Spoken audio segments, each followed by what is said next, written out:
Hi and welcome to Reseller News. My name is Rich Bassini. Today is August 2nd, 2018. Thank you for tuning in. I just want to start off by saying thank you very much for the new subscribers that subscribe to this channel. It is greatly appreciated. I hope you keep coming back for more. Please don't forget to like, comment, and share if you do like the content I put out. Without further ado, let's get right to the Reseller News. I'm going to bump out of this screen here. I'm going to go over here. And I just want to start off really quick, folks. I know I normally don't do this here, but I just thought I'd share this with you guys. I'm not much for seafood either, but I just wanted to share this. This came out in the New York Post over here, where I am. I'm in New York, of course. And the website is nypost.com if you want to read it. It says, man dies from flesh-eating bacteria after eating bad oysters. I don't eat things of that nature. I don't eat anything shellfish. If I do eat any fish, the only ones I do eat occasionally, once in a blue moon, will be tuna fish and shrimp. Every now and then I'll have that, but once in a blue moon, I'm not really much of a seafood eater. But I just thought I'd share this with you guys out there. So if you do like oysters, please be careful eating them, okay? I just wanted to share this with you. If you want to read this story, you could check it out. Just go to nypost.com or just type in a Google search, man dies from eating flesh-eating bacteria. Just read that there, man dies from flesh-eating bacteria after eating bad oysters. And this came out, I know it's like I said, it came out July 18, 2018. I just got this in an email today. So why it came out like that, I don't know. Maybe it was something sitting on the back burner. I guess they thought it should be, republished again. So I just wanted to share it with you. Okay, let's get right to it. I'm going to bump out of here. Let's go to the e-commerce bites. Let's do this one first here. I got quite a few windows open up here. I'm hoping I could do this quick. So let's get right to it. This one came out, again, I'm sorry for the dates are off, folks, because like I said again, sometimes I don't get the chance to do the reseller news on a daily basis, although I like to try to sometimes, but I don't, because I always have personal matters to take care of. So that's why you might get it a couple days old or whatever, but it's still new news. Old news is good news in some cases. So this one came out Monday, July 30th, 2018. It says over here, and the website is ecommercebytes.com. And it goes on to, the title is eBay permissions feature coming soon. And it goes on to say, heard at eBay open the pending availability of permissions for a feature for multi-user accounts. This would allow business owners to give employees access to his or her eBay account on a limited basis. For example, you might want a worker to be able to handle your customer service, but not to be able to create or edit listings. And then it goes on to say over here, it's hard to believe eBay doesn't even offer that feature. Yet sellers have asked for such feature as well as over a decade.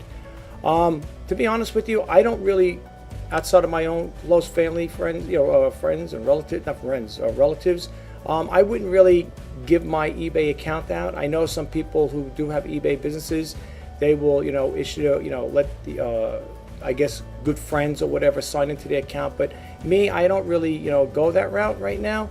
Everything is done basically by me. I do everything on my own. So right now, as far as signing into eBay and so on and so forth, I'd rather have full control of it. I don't really, like that old saying, it's too many cooks spoil the broth. But anyway, if you want to check this story out, just go to ecommercebytes.com. Let's move right along. eBay gets bad press over fee avoidance policy. This came out July 31st, 2018. And it goes on to say, two major newspapers wrote about eBay's policy of charging sellers commission fees even when they haven't sold an item, if they provide buyers with their contact information. It says the Daily Mail wrote, an irate eBay user slugged with $65 fee even though he didn't sell the item listed, and you could also fall victim to the charge. The seller is questioned what listing was a mattress. Oh yeah, that's right. I remember that story. I think I told you that the other day about the guy who was selling the mattress.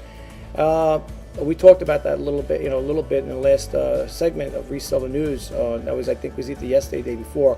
It says the seller in question was listing a mattress, had accommodated with would-be buyers by letting them come by out and testing out the mattress, but it was too soft for their taste, and he eventually withdrew the listing. He said eBay charged him a commission anyway, even though he didn't succeed in selling the item. So, folks, I don't know. In regards to this here, like I said, somebody posted it one time in one of my blog sites. It said they're going to call eBay Feebay, because with all the fees they do charge, it is kind of crazy. I mean, I don't know. I mean, if eBay wanted to do the right thing, my personal opinion, you might want to refund the guy the $65 and just call it a wash. I mean, I can't see the sense of that there. The guy didn't make a sale off it. What are you going to do? You're going to charge him a fee? I can understand you want to let them keep the, eBay's going to keep the insertion fee, but $65, I mean, come on, that's kind of a lot of money. Especially if the guy didn't even sell the item. Tell me what you guys think about that. If you get a chance, check it out. Send us a, comment. Send me a comment and share it with others. Let's move right along. This one came out yesterday, Wednesday, August 1st, 2018. Seller shut out of her business Facebook page. I tell you, I'm having a little quirk with a little problem with Facebook. I get all these crazy, what do you call it there? People come on friends request, and all they are is for young women that think it's a dating site. And I have my thing is called the eBay Top Rated Sellers Group, my Facebook. That's the name of my Facebook group. And I get them just about every day. People are asking to be friends, and when you look at the information, you click it on.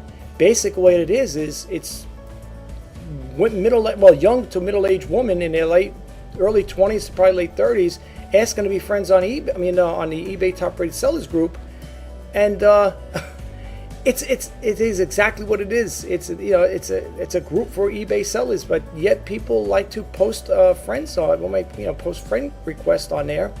And I think it's crazy, to be honest with you. I don't know if you guys get crazy stuff like that, but I do. I get it all the time. It's crazy. And it says it right there. It says this eBay group is for helping people sell, to who want to sell on eBay. And I still get those friend requests. Anyway, without further ado, let's keep reading. It says, Dear Ina, I am the sole administrator of my Facebook page for my business called and redacted. I've been shut out of my page. I have read that others have similar experiences recently. However, Facebook is not owing up to it. Twitter has people talking about it. Down Detector comments on it. Oh, Down Detector, folks. I like that. That's another website I like. That if you don't know what Down Detector is, it talks about the sites that are experiencing glitches, problems within their selling platforms or websites. You might want to check it out. But anyway, it says over here, just to recap it again, it says Twitter has been talking about it. Down Detector comments talking about it. I don't know how to fix this. Have you heard anything about this here, or know how to fix it, or who to contact? Thank you, Karen. The only thing, I don't have my Facebook group, thank God, hasn't been shut out. I have that. The only thing I am experiencing is every time I try to like or respond to a comment, I keep getting this message that I've been blocked. I can't do that there. All right. I don't know why they blocked me. My Facebook group, I'm talking not the personal one, but the business one. I don't know why they blocked me on it, but every time I try to like a page or forward it, whatever, share it, I get this message saying I'm blocked till August 14th. Why? I don't know. I can't figure that one out. But anyway, folks, if you want to check this out, this came out yesterday, August 1st. So you can check that out, ecommercebytes.com. Let's move right along here. This was another one on e-commerce bytes. Same thing, August 1st, 2018. Rita compliments eBay on handling handling a fee request. It says over here, Dear Ina, I know usually letters to the editor are complaints regarding eBay, and believe me, I know there are many complaints. It says here though is a compliment to eBay. I'm having a major surgery this Friday, in June. Well, it says end of June here, so apparently this goes a little back. And I had to close the store through the month of July. I called eBay and explained my situation and asked if anything could be done with the monthly fee. It says, I guess the CSR, customer service rep, said that they would be able to waive the fee as long as I sent them proof of my surgery. You know what that reminds me of, folks, when I think about this here? It reminds me when you're working on a job. I had a job like that where if you were out a couple of days, you had to go to the doctor and get a note to come back to work. Do we work for eBay? I think we do. Anyway, I like to see it. It says over here the CSR said that they would be able to waive the fee as long as they sent in a proof of surgery. I'm not sure if many other platforms would have done that. That's kind of crazy if you ask me. I can't see the sense of that there. I mean, what are they going to ask? What's going to happen when you start going to a wall? If you're going to buy on Walmart and something happens like that, they're going to want to see credentials on you. Are you allowed to buy here? Are you of age? I mean, what are they going to be doing next? This is crazy. Anyway, it says once in a while, nice to see them doing something for their sellers. Well, I mean, to be honest with you, I can see where they're coming from, but proof of surgery. I mean, you don't take the word of a seller. I mean, why would someone just conjure up something like that? I'm not saying it can't happen, but I mean, come on. I mean, let me go tell my physician. Oh yeah, by the way, I need a notice. I have to send it to eBay. The doctor probably look at you like, excuse me, you got to send a note to eBay. Anyway, I don't want to expand too much on this one here. If you want to check it out, just look over here on e-commerce bites. It's Reader Compliments eBay on handling of fee requests. So hey, it is what it is. Let's keep moving right along here. This one came out July 31st, 2018. Buyer finds it difficult to reorder past eBay purchases. And then it goes on. This people are writing into Ina Steiner. That's the one who owns ecommercebites.com. It says, Dear Ina, eBay is shortening the post-purchase email subject lines. Every time you buy something, eBay sends an email of what you bought. Okay, let me just close that out. I'm sorry, folks, I keep getting these messages. And it says, bought for the past year. The subject line of those emails have been shortened. Now I can't find what I bought those emails because the item does not appear. Okay. If there's certain things that you want to save when it comes to past purchases, you might want, if you have a big enough hard drive where you could store some data, you might want to take a snapshot of that particular item or items, whatever, to record that information. I mean, I understand what this person's saying, but I would only say it stands to reason that eBay, I don't think they're going to keep certain data for years on end. I would think as time goes on, they're going to, get rid of a lot of that stuff. Just like with eBay Radio. Now, eBay Radio is done, right? There's no more eBay Radio as far as I know.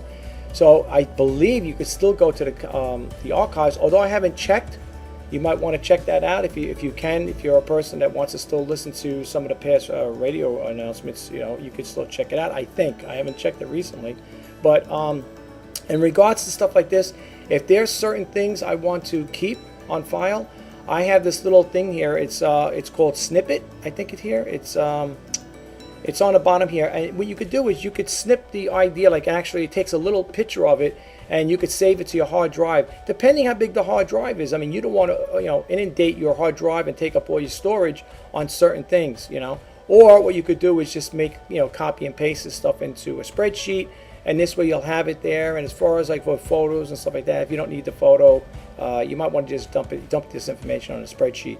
Well, let's move right along, folks. Well, I think we talked about this. No, this is something new. This came out August 1st. eBay delays launch of new store tiers in Canada. eBay introduced 2 new tiers to its eBay store subscription plans this year, but sellers in Canada will have to wait until 2019, the original announcement stated. We are currently offering 3 eBay store subscriptions, Basic, Premium, and Anchor. Starting May 1st, 2018, eBay.com will introduce 2 new eBay stores subscriptions, Starter and Enterprise, with new subscriptions to be introduced on eBay later in 2018. I don't know, does anybody have stores here? I don't have an eBay store. I don't want an eBay store, only because, like I said, the sales have been so slow on eBay that between this and the insertion fees I pay, I wouldn't be making any money. I know they have a basic store, the starter store. I think it's supposed to be fairly reasonably priced. I don't know, is it $7 and change a month or something like that? I don't really need a store, folks. To me, to be honest with you, I know people say you get little perks here and there, but I think eBay gives you, if I'm not mistaken, I think you get 50 free listings a month, I believe. If I'm wrong, please somebody, let me know about it. Drop it in the comments below and share it with us. I just can't see the sense in having a store,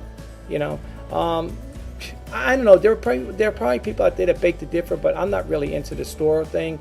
only because, like I said, I pay eBay enough in fees, and especially if I'm not making sales, the last thing I knew to give eBay even more money on top of my listing fees. So for me, I kind of like pass on the store. But let me know what you guys think, if you think it's worthwhile to have a store. Let's move right along.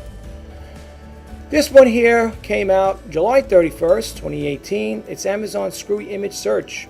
Hey, you think that's screwy? Go check out the eBay search. It says, if you imagine working on a do-it-yourself project and losing one of the screws needed to put things back together, now you can take a picture of the like screws you still have, and Amazon Part Finder feature on its app will help you identify it if you can order more.